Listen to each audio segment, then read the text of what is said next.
Good morning, guys. We are going to do 4.6 characteristics of quadratics. No decimal, because you guys know how to find x-intercepts now. All right. Let's get started. Here we go. Here is your riddle for the day.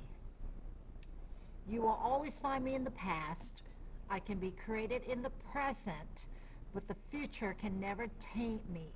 What am I? And the answer to that is history. History. Okay? All right, so here are some characteristics. All of you should got a piece of paper like this. Okay? There are 4 examples on here. You need to cut and paste this into your notebook. And then you should have a separate packet that says 4.6 characteristics. This is the assignment. All right? You do have a test next week, so be aware. All right, here we go. Characteristics of each form. Here is the factor form. Okay? Oops, that should not be a factor form. This is your, that's a misprint.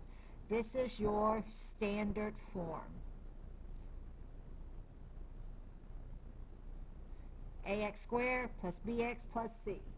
And when you factor either by bottoms up or by grouping, this is called a factor form. This form is great for your y-intercept, and it tells you which way it opens, up or down. This one gives you the x-intercept because you would set each one equal to 0, and it will tell you where you would cross to get the x-axis. We'll cross the x-axis, and if you look at this one, you're crossing at -6 and also -2. See it? This one tells you the y-intercept. You're going to cross the y-axis way up here. All right, and the x, both of them are positive, so they both open up. So that's what's great to know the difference in the two. This is standard form. This is factor form. And if you do completing the square, you would get vertex form also. All right, the y-intercept. So how would you go about finding the y-intercept? You can let x equal 0, and you can solve for y. So here you have f of x. So you would have x 0 squared plus 8 times 0 plus 12. You notice that? So the y-intercept is this number here because anything times 0 is 0. To find the x-intercept, you let y equal 0 and you solve for x. So the methods that you have learned is taking a square root, factoring, quadratic formula, and completing the square. So those are the ways you can solve for the x-axis. So don't forget those, okay? All right. Here we go. So solve for x. Let me go ahead and write that just so you guys can remember. Factoring, okay? Quadratic formula, completing the square. And don't forget, if there's only 2 terms, take the square root, okay? All righty. There we go. Here you just plug it in into the equation.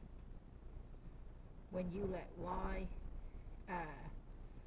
when you make y become a 0, okay? X become a 0. I'll get that right. My apologies.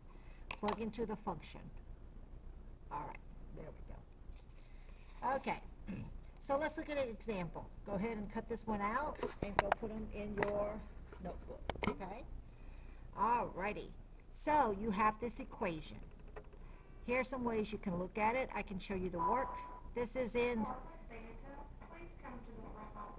standard form. So 2x squared minus 4x is equal to 2. Okay, so let's go ahead and find a few things. All right, your y-intercept, if you were to plug this in, you would have 2 times 0 squared minus 4 times 0 minus 2. 0 squared is 0 times 2 is 0. 4 times 0 is 0. So what is your y-intercept? Your y-intercept is 0, -2. It is a point. Write it as a point. Okay, notice it matches your C. Next one. All right. This is positive, so your graph is going to open up. If it opens up, you are going to have a minimum. You see that right there? All right. So your vertex, you are going to have a minimum. Not a maximum, but a minimum because it opens up. All right, let's go ahead and try to fill in the other stuff as we're going along. So those 2 right there, you should be able to answer with a snap of a finger. Here we go. First of all, your domain. This is your x value, and it goes from left to right. So if you have a graph, you're starting over here. This is negative infinity. This is your x value at negative infinity. Where are we starting? Our graph starts in this direction. Are you guys seeing it? I'm starting at negative infinity. How far is this going? It continues on. It doesn't stop right there. It continues on to the right. And where is right? That is positive infinity.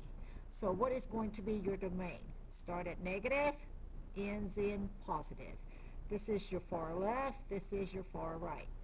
Or you can write all real numbers, because no matter how big your graph's going to go, it's going to cover everything from left to right. Everything from left to right. Did you guys see that? All right. Your range starts at the lowest point, which is your vertex right there. All right, we're going to go find our vertex. And you notice it goes all the way to the top. So here, your y is negative infinity, and your y up here is positive infinity. Okay, I'm going to use a block graph. All right, to find your range, you need your axis of symmetry. So number 3, the formula for axis of symmetry is negative b over 2a. I expect you to know this formula. Did you guys see it? And this comes from the standard form, which you have right here. So how do you find the axis of symmetry?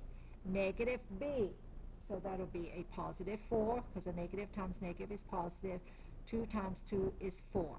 So x is equal to 1. That is your axis of symmetry. What is axis of symmetry? Let me make this a little further so you guys can see the whole thing. This is where your graph, your parabola, is cut in half, and the left should mirror the right. The left should mirror the right. Do you see it? Guess what axis of symmetry also gives you? Your minimum x value or your maximum x value. All right. So my vertex, okay, so my axis of symmetry is x is equal to 1. You have to write that x. If you just write 1, does your axis of symmetry go up and down, or does it go left to right? X, I'm crossing x-axis at 1. Everybody good? All right. Now that you have your axis of symmetry, you can now go find your vertex. So how would I go about finding my vertex? Number 4, you got the x. Plug into your function, okay? So y equals 2 times 1 squared minus 4 times 1 minus 2. 1 squared is 1. 1 times 2 is 2, minus 4 minus 2. So my y is equal to negative 4. So guess what your vertex is? Your vertex, x is 1, y is negative 4. Double check. 1, 4. Negative 4. Do you see it? All right. Once you have that, and you know it's your minimum, you can find your range. So where would I find my range? Start down here. What is your lowest y value? My lowest y value is negative 4. And I'm going to put a bracket because negative 4 is a part of it. And it goes all the way to the positive infinity, comma. For y value, lowest y value, highest y value. Lowest x value, highest y value, okay? So there you have your domain, your range, your axis of symmetry, your vertex, and your y-intercept. Remember, y-intercept's a point. Now we're going to look for the x-intercept. Everybody ready? Okay, number 6. How do you find your x-intercept? Many different ways you could do this. You can factor, you can do the quadratic formula, or you can do completing the square. The choice will be yours. I am going to choose to do completing the square on this one. You don't have to tell me, but this is how I'm going to do it. You could do quadratic formula for every one of them if you want to. Okay? All right, here we go. So y is now a 0 equals 2 x squared minus 4x minus 2. Factor out a 2 because you want that to be a 1. So x squared minus 2x minus 1 is equal to 0. All right? You can bring this 2 on later, or you can ignore that 2. It doesn't matter. So now I have x squared minus 2x plus a blank. Move the 1 over so it becomes a plus a blank. Plus 1 plus 1. See it? Take half of negative 2, which is negative 1 squared. What's negative 1 squared? Positive 1. Factor out your perfect square. So x minus 1 squared is equal to 2. No more decimals. Notice I haven't even need the calculator. Take a square root. When you square root, you have 2 solution. Add 1 to both sides, so the x-intercept is 1 plus or minus square root of 2. And they both are real solution. And there is your x-intercept right there. All right. If you want to see if you're right or not, just type in the calculator. Watch. 1 plus square root of 2. Enter. 2.4. That looks like 2.4. 14213562. Irrational number. 1 minus square root of 2. See how I can check? Negative 0.4. That looks about right. Okay? So that's how you can also check. No decimal, please. All right, let's go example 2. I'm going to go a little faster now. Okay? Domain. Far left to far right. Negative infinity to positive infinity. Always the x value. Okay? Alrighty. Your range goes from low. Notice where I'm starting. I'm starting at negative infinity, but I'm going to stop right there. So I know I'm going to start at negative infinity. Always parentheses. I don't know what my vertex is. So I got to go figure that out first. Let's look at the equation. Notice it's a negative 4. Your constant's a 4, so your y-intercept is 0, 4. Every single time. Did it match up? Right there. All right. Let's go ahead. We also have a maximum. Okay. Well, we're going to go find our vertex. Here we go. Axis of symmetry. X equals negative b. So it becomes a positive 2. 2 times negative 1 is negative 2. So axis of symmetry is negative 1. Make sure you write x. Did it match your graph like you thought it would? Very good. All right. You got that? Now let's go find our vertex. Okay? How would you go about finding your vertex? Plug it into your equation.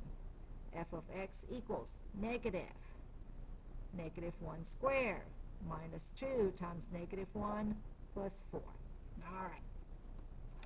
Type it in correctly. Here we go. Okay. Negative parentheses, negative 1 squared minus 2 times negative 1 plus 4. And that gives you 5. So my vertex is negative 1, 5. Okay? So y is equal to positive 5 right here.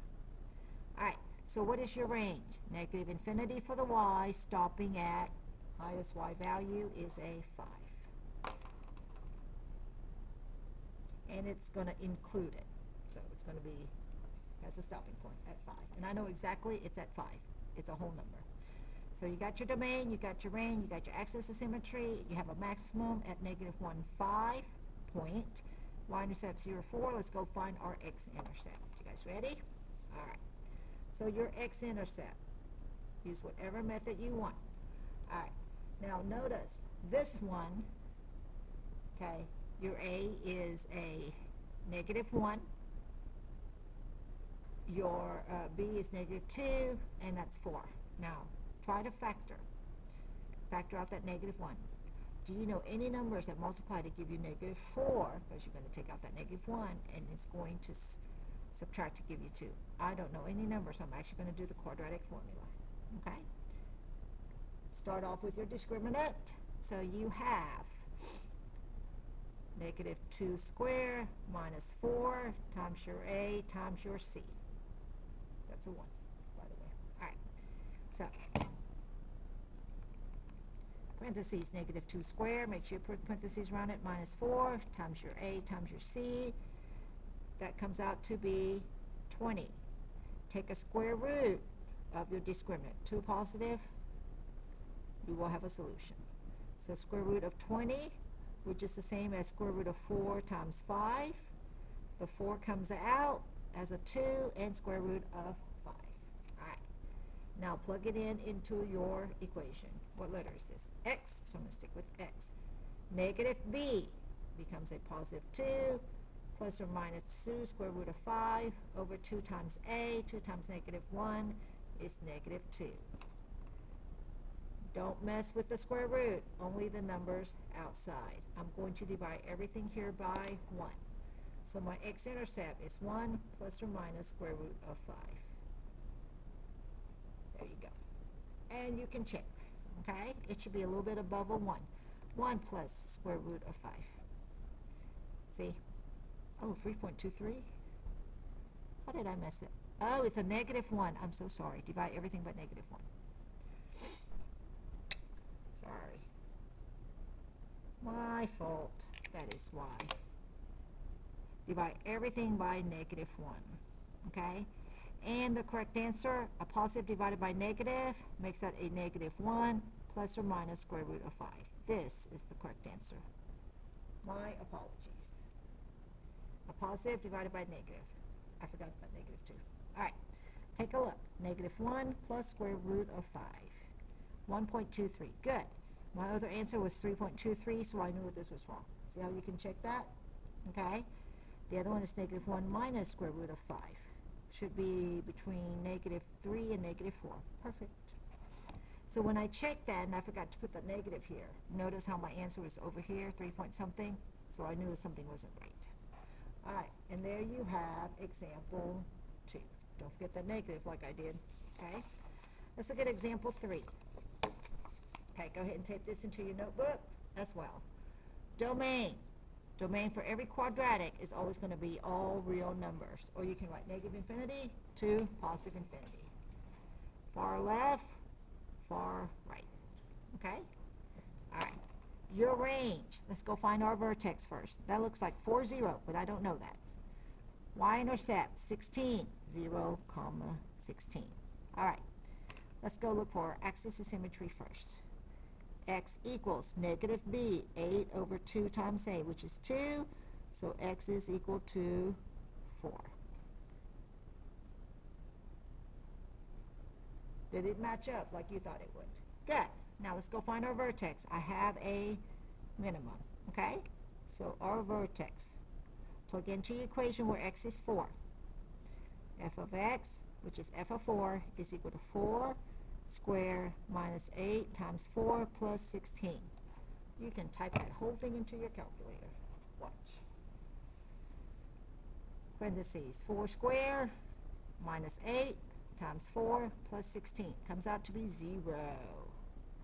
So your y is 0. Remember us learning how to write it like that? Now you know what that means, okay? So your vertex is 4, 0, like you thought it would. Does that make sense? Okay, so now we can find our range. Starting at 0, y value is 0, because this here is 4, 0. Included going all the way up, which is positive infinity. Far left, far right for your domain. Lowest y, highest y for your range. So we got that. And now we need to look for the x-intercept. All right.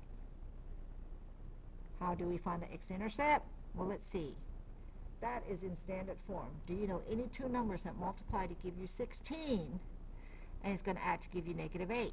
Yeah, so I know that, so I'm going to use the method called factoring. Okay? So f of x equals x squared minus 8x plus 16. Positive 16, two numbers that multiply to give you that is negative 4 and negative 4. So, parentheses. Factors of x squared, x and x. Two numbers that multiply to give you positive 16 is going to add to give you that is negative 8, is negative 4, and negative 4. Set each one equal to 0. So x is equal to 4. x minus 4 equal to 0, x is equal to 4. You can write it like that, or you can write x is equal to 4 multiplicity of 2. Same answer. Notice, multiplicity of 2, you have a balance. So you know you are right. So x-intercept is x is equal to 4 multiplicity of 2. Okay? I guess I should write the x-intercept here. Example 1. 1 plus or minus square roots of 2 is equal to x. Alrighty, this one, x-intercept. X is negative 1 plus or minus square root of 5. Alright, so I just forgot to write those, but it'll be in your completed notes. Alright, now this time you have to graph and do it yourself. Your domain, all real numbers. You have a negative, it's going to go down. Y-intercept is 0, negative 5. There's y-intercept is a negative 5. All right, let's go ahead and find our our axis of symmetry. Okay, it's going to open down, so you're going to have a maximum. I told you that right there. Here we go. Axis of symmetry, x equals negative 4 over 2a. 2 times negative 2 is negative 4. So axis of symmetry is 1. So here you have your graph at 1. Axis of symmetry. Okay? That's where you're going to cut the parabola in half. All right. Now that you find that, let's go find our vertex. Okay? X is 1. So f of x equals negative 2 times 1 squared plus 4 times 1 minus 5. Just type it in. Negative 2 parentheses 1 squared plus 4 times 1 minus 5. We get negative 3. So my vertex is at 1 comma negative 3. 1 comma negative 3. There's your vertex. Okay? Alrighty. Now take a look. 1 to the left. I'm going to go 1 to the right. Kind of get an idea of your graph. Everybody see it so far? Your range. Well, let's go ahead and do our graph, do our parabola. This here is at 1, negative 3. Your range starts at negative infinity. Your highest y value is negative 3. Okay? It stops right there. So I have my domain, far left, far right, range, negative infinity, stopping at 3. Axis of symmetry, x is equal to 1. Your vertex is at 1, negative 3. Y-intercept is at 5. And then your solution. Let's go find our x-intercept. What would be a good method for your x-intercept? Well, let's take a look. Okay. Factor that out first, that negative. So you have negative 2x squared minus 4x plus 5. 2 times 5 is positive 10. You need two numbers that multiply to give you 10, and it's going to add to give you negative 4. Do you know of any numbers? So, 10. 1 and 10, 2 and 5, that's about it. They do not add to give you 4, so I cannot factor. Okay? But what I can do is, I know this works every time, is you can divide everything here by 2 and do completing a square. So 5 over 2 would be a fraction, or if you don't want to deal with that, do the quadratic formula. Works every time. If that is the case, I'm going to use these numbers instead, so I don't have to worry about this negative later. Okay? All right. Here's your discriminant. 4 squared minus 4 times your a times your c. Here we go. 4 squared minus 4 times negative 2 times negative 5. And I get negative 24. Notice, it's an I. If you know you're never going to cross the x-axis, do the quadratic formula. Okay? All right. Square root of your discriminant, negative 24, which is the same as 6 and negative 4. So this comes out to be plus or minus 2i, square root of 6. Okay? Now we're going to plug it back into the other one, into the quadratic formula itself. So x equals negative b, so negative 4 plus or minus 2I square root of 6 over 2 times a. 2 times negative 2 is negative 4. All right. And a negative becomes a positive. This is a plus and a minus. Don't worry about that. Just look at those guys. Can I simplify this anymore? Absolutely. I'm going to divide every one of these by 2. All right. Let me see where I have room. So my x-intercept is x equals 2 plus or minus I square root of 6 over 2. Never crossing the x-axis. So your answer, match your graph. And there you have it. So let me write this answer here. X equals 2 plus or minus I square root of 6 over 2. Okay? You all should be able to do this pretty good on your own. Okay? Alrighty. Let me know if you have any questions, and there you can start your assignment. I will also upload the completed notes as well. Ask questions. You do have a test next week. Have a good day.